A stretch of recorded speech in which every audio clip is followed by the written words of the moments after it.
سورۃ اخلاص پڑھو، کلمہ شریف اتنا پڑھو، درود شریف اتنا پڑھو، اتنا مجاہدہ کرو، زمین کے نیچے دیکھو، زمین دیکھا تو تحت الثری تک دکھنے لگا، آسمان دیکھو عرش معلی دکھنے لگا، انگلی اٹھا کے ارشاد فرمایا کہ انگلی کے پیٹ میں دیکھو تو پوری دنیا دکھنے لگی۔ یہ عثمان ہارونی رحمت اللہ علیہ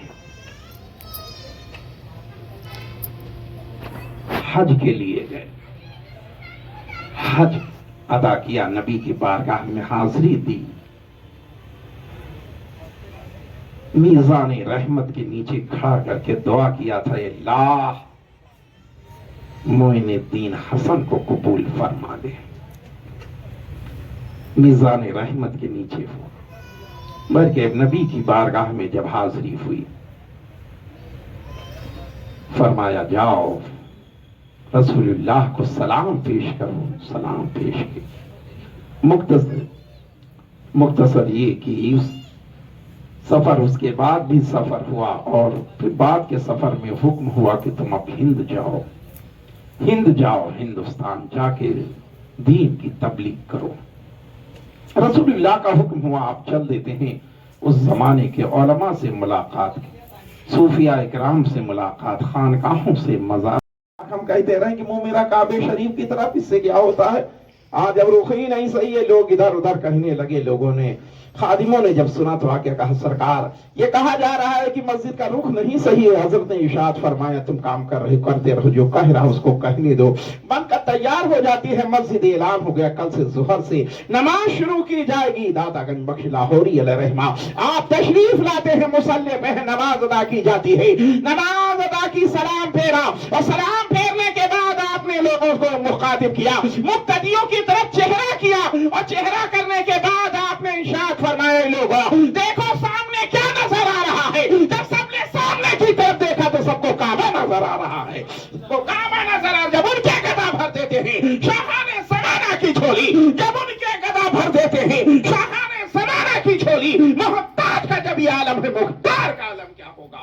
جب اللہ نے داتا گنج بخش لاہوری کو یہ اختیار دیا ہے تو میرے نبی کو کیا اختیار دیا ہوگا؟ رسول اللہ صلی اللہ تعالی علیہ وسلم کو کیا اختیار ملا ہوگا؟ اس کو ہم اندازہ نہیں لگا سکتے۔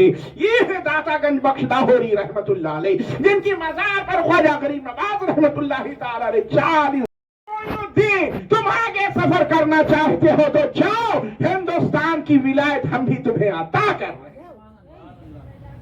مزار پاک سے آواز آئی، یہ ہے داتا گنج بخش لاہوری رحمت اللہ علیہ۔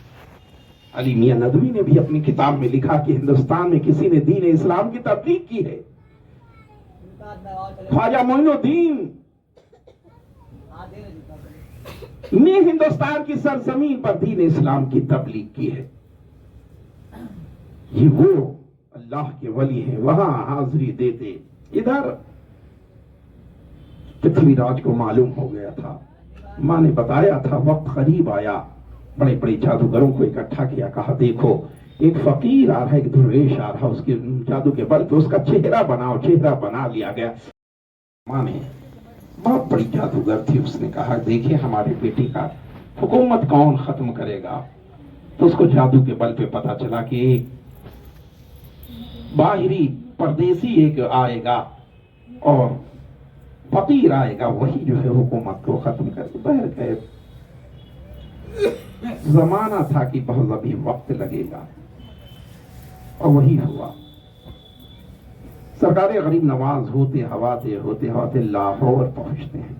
داتا گنج بخش لاہوری رحمت اللہ علیہ کی مزار، ان کی مزار پر گئے اور 40 دن تک فیض حاصل کرتے رہے۔ داتا گنج بخش رحمت اللہ علیہ کی مزار پر 40 دن خواجہ صاحب نے حاضری دی۔ یہ کون ہے داتا گنج بخش؟ یہ اللہ کے ولی ہیں۔ داتا گنج بخش وہ ہیں کہ جو لاہور کی دھرتی پر آئے تھے، تو آپ نے سوچا کہ ایک عبادت گاہ ہونی چاہیے، ایک مسجد بنائی جائے کہ اللہ کی عبادت کیا جائے۔ آپ نے نشان لگا دیا، کہا بنایا جائے۔ تعمیر شروع ہو گئی، کام شروع ہو گیا۔ لوگوں کو جب کچھ نہیں ملتا تو کچھ نہ کچھ اعتراض لوگ کرتے ہی کرتے ہیں۔ کچھ لوگوں نے کہا مسجد